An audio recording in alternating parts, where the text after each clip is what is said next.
بسم اللہ الرحمن الرحیم۔ حضرت حسن کو زہر دلانے کے بعد کیا یزید نے ان کی بیوی سے نکاح کیا تھا؟ حضور صلی اللہ علیہ وسلم کا نکاح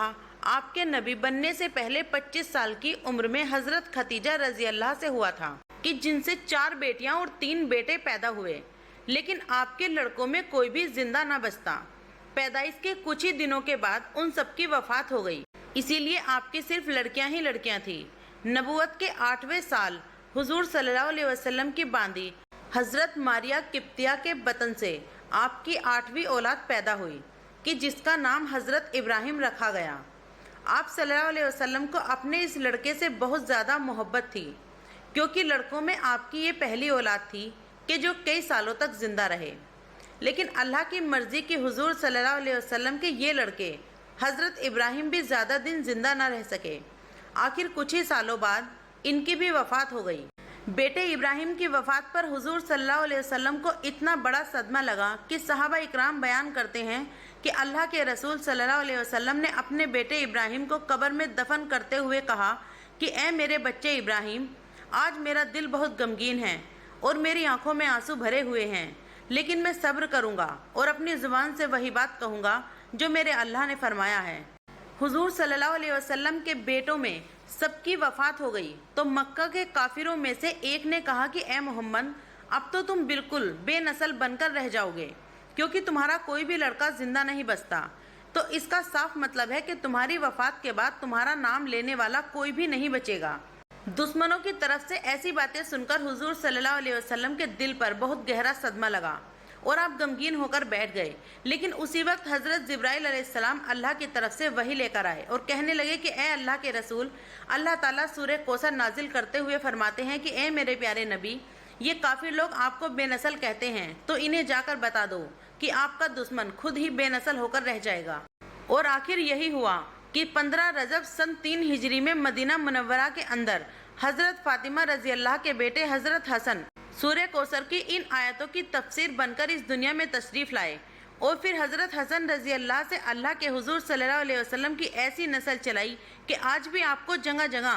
سادات لوگ نظر آئیں گے کہ جو حضرت حسن کے رشتے سے حضور صلی اللہ علیہ وسلم کی ہی اولاد ہے۔ حضرت حسن رضی اللہ کی پیدائش نے پیارے رسول کے دامن سے بے نسل ہونے کا دبا پاک کر دیا تھا، اور کافروں سے کہہ دیا کہ اے کافروں، تم اپنی آنکھیں کھول کر دیکھ لو کہ اب میں دنیا میں آ گیا ہوں، میرے نانا کی نسل مجھ سے ایسی چلے گی کہ قیامت تک کوئی میری نسل کو مٹا نہیں سکتا۔ حضرت حسن رضی اللہ کی پیدائش سے پہلے حضور صلی اللہ علیہ وسلم کی چچی جان حضرت ام فضل نے خواب میں دیکھا کہ آپ صلی اللہ علیہ وسلم کے جسم کا ایک حصہ میرے گھر میں ہے، تو یہ خواب دیکھ کر وہ بڑا حیران ہوئی اور صبح جلدی سے حضور صلی اللہ علیہ وسلم کی خدمت میں حاضر ہو کر کہنے لگی کہ اے اللہ کے رسول، میں نے رات میں ایسا خواب دیکھا ہے۔ تو حضور صلی اللہ علیہ وسلم نے انہیں تعبیر بتاتے ہوئے فرمایا کہ اے میری چچی جان، جلدی ہی میری بیٹی فاطمہ کے گھر ایک بچہ پیدا ہوگا کہ جس کی پرورش آپ خود اپنے گھر میں رہ کر فرمائیں گی۔ حضرت حسن رضی اللہ کی پیدائش پر حضور صلی اللہ علیہ وسلم اتنا زیادہ خوش ہوئے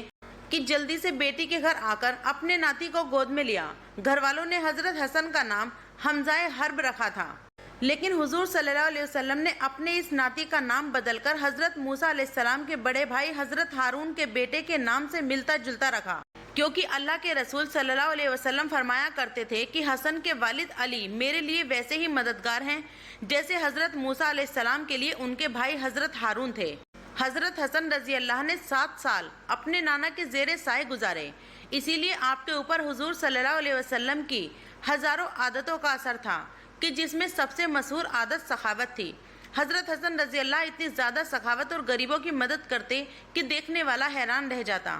حضور صلی اللہ علیہ وسلم کی وفات کے بعد جب حضرت حسن رضی اللہ جوانی کی عمر کو پہنچے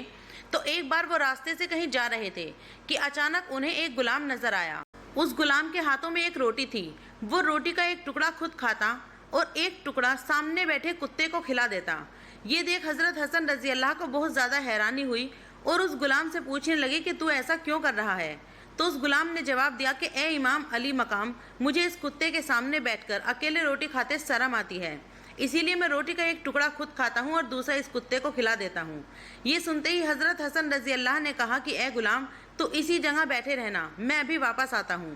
اتنا کہہ کر حضرت حسن رضی اللہ اس غلام کے مالک کے پاس پہنچے اور غلام کے ساتھ اس باغ کو بھی خرید لیا کہ جس میں وہ غلام کام کیا کرتا تھا، اور پھر جلدی سے واپس آ کر اس غلام سے کہنے لگے کہ اے غلام، میں نے تیرے ساتھ اس باغ کو بھی خرید لیا ہے، اسی لیے آج سے میں تیرا مالک ہوں۔ یہ سنتے ہی اس غلام نے سر جھکا کر کہا کہ آپ کا جو بھی حکم ہوگا میں اس کی تعمیل کروں گا۔ تو حضرت حسن رضی اللہ نے فرمایا کہ اے غلام، جا، آج سے میں نے تجھے اللہ کے لیے آزاد کر دیا اور یہ باغ بھی میں تمہارے نام کرتا ہوں۔ حضرت حسن رضی اللہ کی انہی سب پاکیزہ عادتوں کی وجہ سے سارے مدینہ والے آپ سے بہت محبت کیا کرتے تھے، لیکن بنو امیہ کے لوگ حکومت کے نشے میں آ کر اہل بیت سے نفرت کرنے لگے تھے۔ اسی لیے یزید نے سازش کر کے حضرت حسن رضی اللہ کی بیوی زادہ سے کہہ کر کہ اگر تم اپنے شوہر حضرت حسن کو زہر دے کر ختم کر دو گی تو میں تم سے شادی کر لوں گا اور پھر تم محل کی رانی بن کر رہو گی۔ لالچ میں آ کر بیوی نے ایسا ہی کیا اور اس گھڑے میں زہر ملا دیا کہ جس سے حضرت حسن رضی اللہ رات میں اٹھ کر پانی پیا کرتے تھے۔ آخر جس رات حضرت حسن رضی اللہ کو زہر دیا گیا تو اسی رات آپ نے اپنی بہن زینب کو پاس بلا کر کہا کہ اے زینب، مجھے بھی خواب میں میرے نانا نظر آئے تھے، وہ مجھ سے کہہ رہے تھے کہ اے حسن، میں تجھے لینے آ گیا ہوں۔ یہ سن کر حضرت زینب رضی اللہ بہت زیادہ رونے لگی اور پھر حضرت حسن رضی اللہ نے کہا کہ اے زینب، جاؤ اور میرے لیے گھڑے سے پانی لے آؤ۔ حضرت زینب رضی اللہ اٹھ کر گھڑے کے پاس گئی اور پھر ایک پیالے میں پانی بھر کر اپنے بھائی حضرت حسن کے سامنے لا کر رکھ دیا۔ حضرت حسن رضی اللہ نے جیسے ہی وہ پانی پیا تو زہر اتنا زیادہ تیز تھا کہ آپ کی آنتیں کٹنے لگی اور خون کی الٹیاں آنی شروع ہو گئی۔ آخر دیکھتے ہی دیکھتے آپ کا سارا جسم ہرا پڑ گیا اور پھر 3 دنوں کے بعد آپ کی وفات ہو گئی۔ وفات کے بعد بنو امیہ والے حضرت حسن رضی اللہ کے جنازے کے سامنے تلوار لے کر کھڑے ہو گئے اور کہنے لگے کہ ہم حسن کو نبی کے بغل میں دفن نہیں ہونے دیں گے۔ قریب تھا کہ بنو امیہ اور مدینے والوں کے بیچ ایک جنگ چھڑ جاتی، لیکن حضرت ابو ہریرہ رضی اللہ نے آ کر اس معاملے کو رفع دفع کیا اور شام ہوتے ہوتے حضرت حسن رضی اللہ کو ان کی امی کے بغل میں جنت البقیع کے اندر دفن کر دیا گیا۔ حضرت حسن رضی اللہ کی وفات کے بعد ان کی بیوی زادہ یزید کے دربار میں گئی اور کہنے لگی کہ اب آپ اپنے وعدے کے مطابق مجھ سے شادی کر لیں، لیکن یزید نے اپنے ایک وزیر کو پاس بلا کر کہا کہ جاؤ اور خزانے سے 1 لاکھ درہم لے آؤ۔ یزید کے حکم پر جلدی سے وہ وزیر خزانے سے 1 لاکھ درہم لے آیا تو یزید نے وہ درہم اپنے ہاتھ میں لیتے ہوئے زادہ کی طرف بڑھا دیے اور کہنے لگا کہ اے زادہ، یہ 1 لاکھ درہم تمہیں تمہارے کام کے بدلے میں انعام کے طور پر دیے جاتے ہیں، یہ پیسے لو اور مدینہ واپس چلی جاؤ۔ حضرت حسن رضی اللہ کی بیوی زادہ نے جیسے ہی یہ بات سنی تو اس کے ہوش اڑ گئے، کیونکہ اس نے تو اس لالچ میں آ کر حضرت حسن رضی اللہ کو زہر دیا تھا کہ یزید اس سے شادی کر لے گا، لیکن یہاں تو کچھ اور ہی بات ہو رہی تھی۔ آخر جب زادہ یزید کے محل میں چلانے لگی تو یزید نے کہا کہ ہاں، میں نے وعدہ تو کیا تھا، لیکن جو عورت لالچ میں آ کر اہل بیت کو زہر دے دے تو وہ زندگی میں کبھی بھی مجھے زہر دے کر مار سکتی ہے، اسی لیے میں ایسی عورتوں پر کبھی بھروسہ نہیں کر سکتا۔ اتنا کہہ کر یزید نے درباریوں کو حکم دیا کہ اس عورت کو محل سے باہر نکال دیا جائے۔ یزید کے حکم پر زادہ کو محل سے باہر نکال دیا گیا۔ پھر کچھ سالوں کے بعد زادہ نے یعقوب نام کے ایک شخص سے شادی کر لی اور اس سے ان کی کئی اولادیں ہوئی، لیکن ان کے شوہر زیادہ دن زندہ نہ رہ سکے۔ آخر واقعہ ہرہ کے دن جب یزید نے مدینے پر فوج بھیج کر بڑے بڑے صحابہ اکرام کو شہید کروایا تو اسی جنگ میں زادہ کے شوہر یعقوب بھی شہید ہو گئے۔ پھر اس کے بعد زادہ نے عباس نام کے ایک شخص سے شادی کر لی، لیکن یہ رشتہ بھی زیادہ دن نہ چل سکا اور عباس کی وفات ہو گئی۔ تو دوستو، آج کی یہ چھوٹی سی ویڈیو آپ کو کیسی لگی کمنٹ کر کے ضرور بتائیے گا۔ ویڈیو پسند آئے تو ویڈیو کو لائک، شیئر، کمنٹ اور چینل کو سبسکرائب کرنا۔ ویڈیو پورا دیکھنے کے لیے بہت بہت شکریہ۔ السلام علیکم۔